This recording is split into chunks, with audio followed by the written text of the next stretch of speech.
the Green Bay Packers, to make this analogy, like Don Corleone. That's right. They've taken 8 shots, and they're still alive. Still alive. They've taken 8 shots. You think I could have got to the Don before? They're still alive. The Green Bay Packers. Freaking Green Bay Packers, who everybody left for dead at 4-5.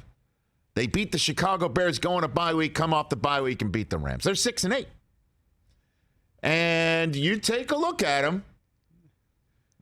Are they still perfect? Are they still missing some throws? Are they still not on the same page? Alan Lazard took full credit for the Aaron Rodgers interception last night. A pick that Aaron Rodgers never throws, like way over the head of his receiver, directly into the gut of a waiting defender. It was really bad. And Alan Lazard said he had bad body language. He should have been where Rodgers was thinking he should go, and he gave Rodgers a very bad look. And Rodgers went for the other look, and that's the only blemish on Rodgers' night, essentially.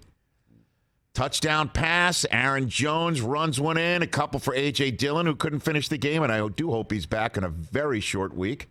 Well, actually, it's a full week. They play on Christmas Day. So it's just a short week, not a very short week. But hopefully he is back for that Christmas Day game. That is way bigger than it looked 2 weeks ago when everyone was talking about those Christmas Day games need to have some flex in them. Tom Brady taking on maybe Trace McSorley. Not the apple of everybody's Christmas eye, and certainly not the Broncos versus the Rams, who just got eliminated last night. Brady needs a win, Rich. So if it's Trace McSorley, it's Trace McSorley. Understood. It's pretty big for Tampa. Yeah. But in terms of Packers versus Dolphins, that's a pretty darn big football game because the Packers are still alive. They're sitting there currently at 10, at 6-8, 2 7-7 teams in front of them. And a Commanders team that's 7-6-1. Man, that one for the Commanders might serve them very well when it's all said and done. Again, we're going to crystal ball it later on. But for the Packers, they must win out. And as for Aaron Rodgers, watching them play defense, yes, against a banged-up Rams team that is starting Baker Mayfield for the first time. Don't forget, John Walford started the win on Thursday night against the Raiders. No Kupp, no Aaron Donald, no offensive line, no shot. They were game, but the Packers got it done. And Rodgers walked off smiling. And he knows he's still got a lottery ticket in his back pocket that he's yet to rip up because they still have a shot. This is Aaron Rodgers after the game.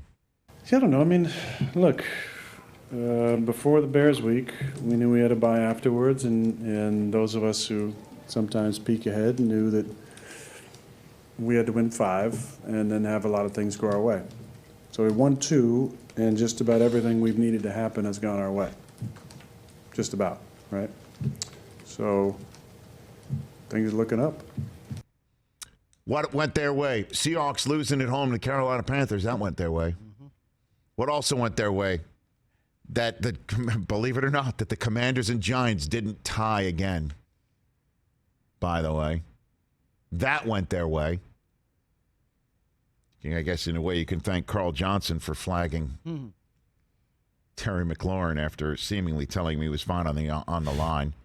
That's why it was crazy to think that Rodgers should have been sat for Jordan Love. Well, we're not there yet. Just put a pin in that sense. What else went their way? I guess the fact that Detroit's the only thing that didn't go their way. What really would have gone their way is if the Jets had not let Brock Wright run 51 yards untouched on 4th and inches and then had a much better final 2 minutes. But Detroit won. And then I guess, turning to what you're saying, TJ, that they didn't sit him. When that Rodgers wasn't like, my thumb's broken and 4-8, I'm out. Yeah. And they still have a shot. What is their shot? I looked it up. They got to win all three. They must. If they do not win all three, they're toast. 9 losses is no bueno.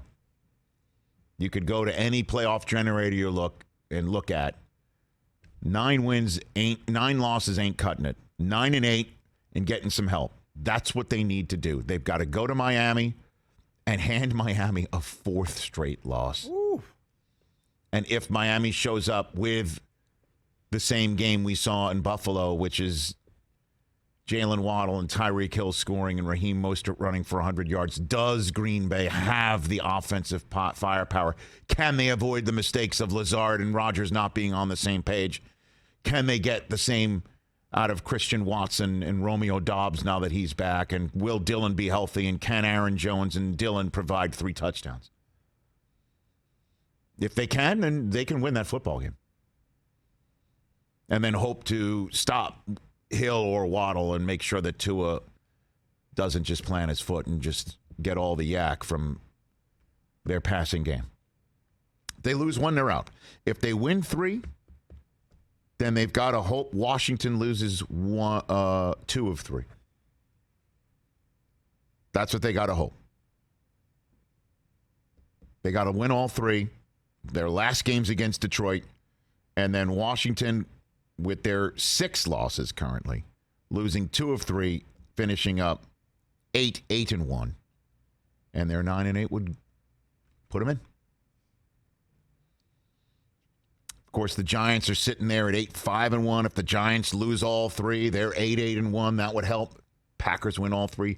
Giants lose all 3. And then Seattle loses 2 of 3. All possible, man. Because Seattle's at Kansas City, home against the Jets, home against the Rams. You gonna rule anything out in this crazy ass season? Detroit's at 7-7, a game in front of them. Detroit's already beaten Green Bay, but if Detroit loses to Green Bay in that final game in Lambeau Field and Green Bay does in fact win out, they would have the same division record, the same conference record as the Lions. And that's when I just throw it to the folks at 345 Park Avenue with their slide rules and everything else out. What's you the figure third out, tiebreaker? I mean, you've got the Google machine in front of you. I guess it would be common opponents or something like that. I don't know. That's where you really have to turn to a computer to figure this stuff out. But they're still alive. Catch the Rich Eisen Show every single day on the Roku channel, 12 to 3 Eastern, for free.